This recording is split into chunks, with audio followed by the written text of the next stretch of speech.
എല്ലാവർക്കും സുഖമാണെന്ന് വിശ്വസിക്കുന്നു. ഡെയിലി അപ്ഡേറ്റിലേക്ക് എല്ലാവർക്കും സ്വാഗതം. നാളെ മെയ് 6-ാം തീയതിയും തുറന്നുള്ള ദിവസങ്ങളിലും നിങ്ങൾ ശ്രദ്ധിക്കേണ്ട വളരെ പ്രധാനപ്പെട്ട കാര്യങ്ങളാണ് ഈ ഒരു വീഡിയോയിൽ വ്യക്തമാക്കുന്നത്. വീഡിയോയുടെ വിശദാംശങ്ങളിലേക്ക് കടക്കുന്നതിന് മുമ്പ് കൂടുതൽ ആളുകളിലേക്ക് ഇൻഫർമേഷൻ എത്താൻ ഷെയർ ചെയ്യുക, ലൈക്ക് ചെയ്യുക, ഫേസ്ബുക്കിലൂടെ കാണുന്ന ആളുകൾ ഫോളോ ചെയ്യുക. വീഡിയോയുടെ വിശദമായ വിവരങ്ങളിലേക്ക് വരാം. സംസ്ഥാനത്ത് എല്ലാ വിഭാഗം റേഷൻ കാർഡുകൾക്കും പരമ്പരാഗത മത്സ്യത്തൊഴിലാളികളുടെ പെർമിറ്റുള്ള മത്സ്യബന്ധന യാനങ്ങൾക്കും ഈ മാസം മുതൽ മണ്ണെണ്ണ വിതരണം ചെയ്യും. കേന്ദ്ര സർക്കാർ അനുവദിച്ച വിഹിതത്തിൽ നിന്നാണ് മണ്ണെണ്ണ വിതരണം ചെയ്യുന്നത്. 5676 കിലോ ലിറ്റർ മണ്ണെണ്ണയാണ് കേന്ദ്ര സർക്കാർ അനുവദിച്ചത്. ഇതിൽ 5088 കിലോ ലിറ്റർ മണ്ണെണ്ണ റേഷൻ കടകൾ വഴിയും ബാക്കിയുള്ള വിഹിതം ജൂൺ മാസത്തിൽ മത്സ്യബന്ധന ബോട്ടുകൾക്കും നൽകും. മഞ്ഞ കാർഡ് റേഷൻ കാർഡുകൾക്ക് ഓരോ ലിറ്ററും, പിങ്ക്, നീല, വെള്ള റേഷൻ കാർഡുള്ളവർക്ക് 1/2 ലിറ്റർ വീതവുമാണ് മണ്ണെണ്ണ ലഭിക്കുക. ഏപ്രിൽ മുതൽ ജൂൺ വരെയുള്ള വിഹിതമാണ് ഈ മാസം ലഭിക്കുക. 3 മാസത്തിൽ ഒരിക്കൽ തന്നെയായിരിക്കും ഇനി മണ്ണെണ്ണ ലഭിക്കുക. കുറെ കാലങ്ങളായി മണ്ണെണ്ണ നിർത്തിവെച്ചിരിക്കുകയായിരുന്നു. വൈദ്യുതീകരിക്കാത്ത വീടുകൾക്ക് 6 ലിറ്റർ മണ്ണെണ്ണയും സംസ്ഥാനത്ത് മഞ്ഞ, പിങ്ക് റേഷൻ കാർഡ് ഉടമകൾക്ക് 1 വർഷമായും മറ്റ് റേഷൻ കാർഡ് ഉടമകൾക്ക് 2 വർഷമായും മണ്ണെണ്ണ വിതരണം നിർത്തിവെച്ചിരിക്കുകയാണ്. നിലവിൽ മഞ്ഞ, പിങ്ക് റേഷൻ കാർഡുള്ളവർക്ക് മാത്രമായിരുന്നു മണ്ണെണ്ണ നൽകിയിരുന്നത്. കുറഞ്ഞ അളവിലായിരുന്നു നൽകിയിരുന്നത് എങ്കിലും നഷ്ടമാണ് എന്ന് ചൂണ്ടിക്കാട്ടി മിക്ക വിതരണക്കാരും പിന്മാറിയതോടുകൂടിയാണ് മണ്ണെണ്ണ വിതരണം പൂർണ്ണമായും മുടങ്ങിയത്. അതാണ് ഇപ്പോൾ പുനഃസ്ഥാപിക്കുന്നത്. അടുത്ത ആഴ്ച മുതൽ റേഷൻ കട വഴി എല്ലാവർക്കും മണ്ണെണ്ണ ലഭിച്ചു തുടങ്ങും. സംസ്ഥാനത്ത് നാളെ മുതൽ മെയ് മാസത്തെ റേഷൻ വിതരണം ആരംഭിക്കും. ഓരോ റേഷൻ കാർഡിനും ലഭിക്കുന്ന വിഹിതങ്ങൾ: മഞ്ഞ റേഷൻ കാർഡിന് 30 കിലോ അരിയും 3 കിലോ ഗോതമ്പും 2 പാക്കറ്റ് ആട്ടയും 1 കിലോ പഞ്ചസാരയും ലഭിക്കും. അരിയും ഗോതമ്പും സൗജന്യമാണ്. ആട്ടയ്ക്ക് 7 രൂപ നൽകണം. പഞ്ചസാരക്ക് 21 രൂപ, പഞ്ചസാരക്ക് 27 രൂപയുമാണ്. പിങ്ക് റേഷൻ കാർഡിലെ ഓരോ അംഗങ്ങൾക്കും 4 കിലോ അരിയും ഓരോ കിലോ ഗോതമ്പും ലഭിക്കും. മൊത്തം ലഭിക്കുന്ന ഗോതമ്പിൽ നിന്നും 3 കിലോ ഗോതമ്പ് കുറച്ച് പകരം 3 പാക്കറ്റ് ആട്ട 9 രൂപ നിരക്കിൽ ലഭിക്കുന്നതാണ്. നീല റേഷൻ കാർഡിന് 2 കിലോ വീതം അരി 4 രൂപ നിരക്കിലാണ് ഓരോ അംഗങ്ങൾക്കും ലഭിക്കുക. കൂടാതെ 3 കിലോ സ്പെഷ്യൽ അരി 10 രൂപ 90 പൈസ നിരക്കിൽ ലഭിക്കും. വെള്ള റേഷൻ കാർഡിന് 10 രൂപ 90 പൈസ നിരക്കിൽ 6 കിലോ അരിയും ബ്രൗൺ റേഷൻ കാർഡിന് 2 കിലോ അരി 10 രൂപ 90 പൈസ നിരക്കിലും ലഭിക്കുന്നതാണ്. ഇതാണ് മെയ് മാസത്തിൽ ലഭിക്കുന്ന വിഹിതങ്ങൾ. ഇതുകൂടാതെ സപ്ലൈകോ വിഹിതങ്ങളെല്ലാം സപ്ലൈകോ ഔട്ട്ലെറ്റുകളിൽ നിന്ന് എല്ലാ റേഷൻ കാർഡുള്ളവർക്കും വാങ്ങാവുന്നതാണ്. മറ്റൊരു പ്രധാനപ്പെട്ട അറിയിപ്പ്: PM കിസാൻ സമ്മാൻ നിധി 20ാമത്തെ തുക വിതരണത്തിന് കാത്തിരിക്കുകയാണ് ഗുണഭോക്താക്കളെല്ലാം. ഈ ഗുണഭോക്താക്കൾ അറിഞ്ഞിരിക്കേണ്ട ഏറ്റവും പ്രധാനപ്പെട്ട കാര്യമാണ്. ഈ ഗുണഭോക്താക്കൾ ശ്രദ്ധിക്കേണ്ട ഏറ്റവും പ്രധാനപ്പെട്ട ഒരു അറിയിപ്പാണ് ഇപ്പോൾ വന്നിട്ടുള്ളത്. PM കിസാൻ സമ്മാൻ നിധിയുടെ KYC പല ആളുകൾക്ക് വീണ്ടും ചെയ്യണം എന്ന് പറഞ്ഞ് മെസ്സേജ് വന്നിട്ടുണ്ടാകും. ചില ആളുകൾക്ക് മെസ്സേജ് വന്നിട്ടുണ്ടാകില്ല. അതുകൊണ്ട് തന്നെ സ്റ്റാറ്റസ് പരിശോധിച്ച് അത് ചെയ്യണമോ എന്ന് പരിശോധിക്കേണ്ടത് അത്യാവശ്യമാണ്. ഇല്ല എങ്കിൽ അടുത്ത ഗഡു മുടങ്ങിയേക്കാം.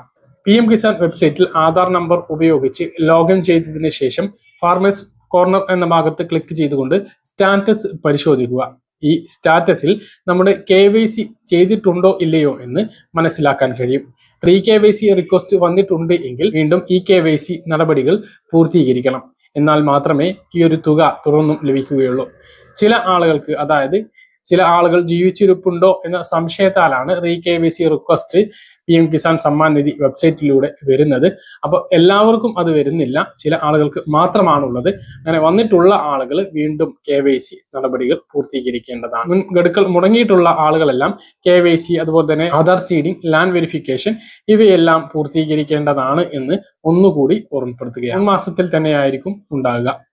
ഏപ്രിൽ, മെയ്, ജൂൺ, ജൂലൈ മാസത്തെ തുകയാണ് ഇനി 20ാമത്തെ ഗഡുവായിട്ട് ലഭിക്കേണ്ടത്. തേങ്ങക്ക് വില കൂടിയതിന് പിന്നാലെ 1 കിലോ ചിരട്ടയുടെ വിലയും 31 രൂപ കടന്നു. ചിരട്ടയുടെ വില കേട്ടാൽ ആളുകൾ ഞെട്ടുന്ന രൂപത്തിലാണ് വില വർധനവുണ്ടായിട്ടുള്ളത്. ഇത് ആദ്യമായിട്ടാണ് മൊത്ത വില 31 രൂപയാകുന്നത്. ചിരട്ടയ്ക്ക് പ്രിയമേറിയതോടെ വീടുകളിൽ നിന്നും പായ്വസ്തുക്കൾ ശേഖരിക്കുന്നവർ ഇപ്പോൾ പ്രധാനമായും തേടുന്നത് ചിരട്ടയാണ്.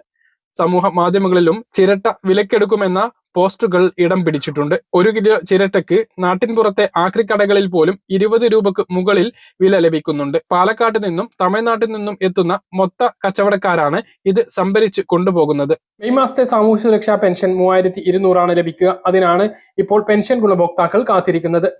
സംസ്ഥാനത്ത് ഭിന്നശേഷി പെൻഷൻ ലഭിക്കുന്ന ആളുകളും 1600 രൂപ പെൻഷൻ തന്നെയാണ് വാങ്ങുന്നത്. അടുത്ത 3200 അവരും കാത്തിരിക്കുകയാണ്. ഭിന്നശേഷി പെൻഷൻ ലഭിക്കുന്ന സ്ത്രീകൾക്ക് ലഭിക്കുന്ന പദ്ധതിയെ കുറിച്ചാണ് ഇനി പറയുന്നത്. നമുക്ക് ചുറ്റും ഭിന്നശേഷിക്കാരായ നിരവധി പേരുണ്ട്. അവരിൽ പലർക്കും വരുമാനത്തിന് മറ്റുള്ളവരെ പോലെ സാധ്യതകൾ ലഭിക്കണം എന്നില്ല. അതുകൊണ്ട് തന്നെ ഇത്തരക്കാരുടെ കുടുംബജീവിതത്തിൽ സാമ്പത്തികമായ പല പ്രതിസന്ധികളും ഉണ്ടാകും. ഇത് മുന്നിൽ കണ്ടുകൊണ്ട് തന്നെ സാമൂഹ്യ നീതി വകുപ്പ് ആവിഷ്കരിച്ച പദ്ധതിയാണ് മാതൃജ്യോതി പദ്ധതി. ഇതുവഴി ഭിന്നശേഷിക്കാരായ അമ്മമാർക്ക് ധനസഹായം നൽകുന്നു. ചില മാനദണ്ഡങ്ങൾക്ക് വിധേയമായാണ് പദ്ധതിയിൽ സാമ്പത്തിക സഹായം അനുവദിക്കുന്നത്. ജൂൺ 23, 2020 മുതലാണ് ഈ പദ്ധതി നടപ്പിലാക്കി വരുന്നത്. ഭിന്നശേഷിക്കാരായ അമ്മമാർക്ക് ഒരു കൈത്താങ്ങ് നൽകുക എന്നതാണ് പദ്ധതി കൊണ്ട് അർത്ഥമാക്കുന്നത്. ആർക്കൊക്കെയാണ് പദ്ധതി പ്രകാരം സഹായം ലഭിക്കുക, എങ്ങനെയാണ് അപേക്ഷ സമർപ്പിക്കേണ്ടത് എന്നുള്ളതാണ് ഈ വീഡിയോയിൽ വിശദമാക്കുന്നത്. വീഡിയോയുടെ വിശദാംശങ്ങളിലേക്ക് കടക്കുന്നതിന് മുമ്പ് കൂടുതൽ ആളുകളിലേക്ക് ഇൻഫർമേഷൻ എത്താൻ ഷെയർ ചെയ്യുക, ലൈക്ക് ചെയ്യുക. ഫേസ്ബുക്കിലൂടെ കാണുന്ന ആളുകൾ ഫോളോ ചെയ്യുക. വീഡിയോയുടെ വിശദമായ വിവരങ്ങളിലേക്ക് വരാം. ഭിന്നശേഷിക്കാരായ അമ്മമാർക്ക് പ്രസവാനന്തരം കുഞ്ഞിനെ പരിപാലിക്കുന്നതിനും അടിസ്ഥാന സൗകര്യങ്ങൾ ലഭ്യമാക്കുന്നതിനുമാണ് മാതൃജ്യോതി പദ്ധതി എന്നതുകൊണ്ട് ഉദ്ദേശിക്കുന്നത്. ഇത് പ്രകാരം ഭിന്നശേഷിക്കാരായ അമ്മമാർക്ക് എല്ലാ മാസവും 2000 രൂപ വീതമാണ് ലഭിക്കുക. കുഞ്ഞിന് 2 വയസ്സ് ആകുന്നത് വരെ മാത്രമേ ഇത് ലഭിക്കുകയുള്ളൂ. 3 മാസത്തിനകം അപേക്ഷ സമർപ്പിക്കേണ്ടതുണ്ട്. 2 വർഷത്തിനാണ് ആനുകൂല്യം ലഭിക്കുക. 3 മാസത്തിന് ശേഷം 1 വർഷം വരെ കാലതാമസം വരുന്ന അപേക്ഷകർക്ക് അപേക്ഷ സമർപ്പിക്കുന്ന തീയതി മുതൽ കുട്ടിക്ക് 2 വയസ്സ് ആകുന്നത് വരെ മാത്രമേ ഈ 2000 രൂപ വീതമുള്ള സഹായം ലഭിക്കൂ. വിവിധ ഭിന്നശേഷിക്കാർക്ക് അവരുടെ വൈകല്യത്തിന്റെ തോത് അനുസരിച്ചാണ് അത് കണക്കാക്കുന്നത്. ഇനി പറയുന്ന രൂപത്തിലാണ്. ഇതിൽ ഒന്നാമത്തത് കാഴ്ചക്കുറവാണ്. 60% കാഴ്ചക്കുറവുള്ളവർക്ക് ഇതിൽ സഹായം ലഭിക്കുന്നതാണ്. രണ്ടാമത് ഇന്റലക്ഷൻ ഡിസബിലിറ്റി, അതും 60%. സെറിബ്രൽ പാൾസി വൈകല്യം ഉള്ളവർക്കും ഈ സഹായം ലഭിക്കും. 60% ചലന വൈകല്യമുള്ളവർക്കും സഹായം ലഭിക്കും. മസ്കുലർ ഡിസ്ട്രോഫി എന്ന് പറയുന്ന വൈകല്യം 50% ഉള്ളവർക്കും ഇതിന്റെ ആനുകൂല്യം ലഭിക്കും. മാനസിക വൈകല്യം 60% ഉള്ളവർക്കും ഈ സഹായം ലഭിക്കും. ഒന്നിലധികം വൈകല്യമുള്ളവർക്ക് മുൻഗണന ലഭിക്കും. ബധിരരും അന്ധരും ആയവർക്ക് 1ാമത്തെ മുൻഗണന ലഭിക്കും. വിവിധ തരം ഭൗതിക വൈകല്യങ്ങൾ ഉള്ളവർക്ക് 2ാമത്തെ മുൻഗണനയും ലഭിക്കും.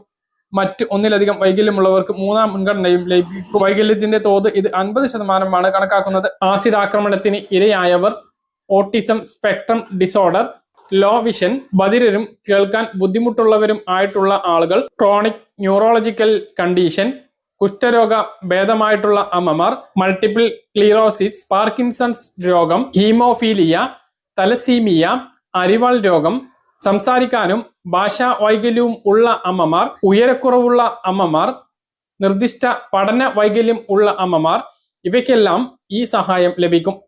ഇതിന്റെ തോത് സ്ക്രീനിൽ കാണിക്കുന്നുണ്ട്. മറ്റ് മാനദണ്ഡങ്ങൾ ഇനി പറയുന്നവയാണ്. ഈ തോത് അനുസരിച്ച് ഗുണഭോക്താക്കളായിട്ടുള്ള അമ്മമാരാണ് അപേക്ഷകൾ സമർപ്പിക്കേണ്ടത്. ഗുണഭോക്താവിന്റെ വാർഷിക വരുമാനം 1 ലക്ഷം രൂപയിൽ അധികമാവാൻ പാടില്ല. ആശുപത്രിയിൽ നിന്നും ഡിസ്ചാർജ് സർട്ടിഫിക്കറ്റ്, മെഡിക്കൽ ബോർഡ് നൽകുന്ന ഡിസബിലിറ്റി സർട്ടിഫിക്കറ്റ്, വരുമാന സർട്ടിഫിക്കറ്റ്, പാസ്ബുക്കിന്റെ പകർപ്പ്, കുട്ടിയെ പരിപാലിക്കാൻ ഒരു സഹായിയെ ആവശ്യമാണ് എന്നതിന് പീഡിയാട്രീഷ്യൻ അല്ലെങ്കിൽ ഗൈനക്കോളജിസ്റ്റിന്റെ സർട്ടിഫിക്കറ്റും അപേക്ഷയോടൊപ്പം വെക്കണം.